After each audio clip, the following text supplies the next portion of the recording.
Coward wife abandoned our toddlers to fight for themselves against a burglar. My wife is a stay-at-home mom. Last week when I was at work, and my two oldest were at school, my wife was sitting at the dining room table when she saw a man walking down the driveway and going to the front door. He had what she thought was a hammer.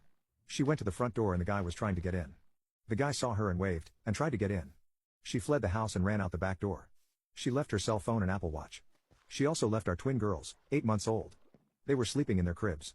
She ran through the neighborhood looking for someone to help her call police. Eventually she found someone and they called the police. The police responded and cleared the house. Turns out, it was a repair guy who was supposed to go to our neighbor's house and had been told that no one would be home and to just come in. She is mad at me for not being more supportive of her. I was stunned when she told me and was surprised when she said she left the girls.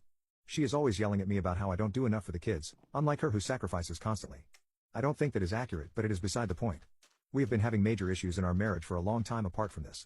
She is acting like this is one of the most traumatic events of her life. Which is making me madder and madder. I am having a real hard time putting this one behind me.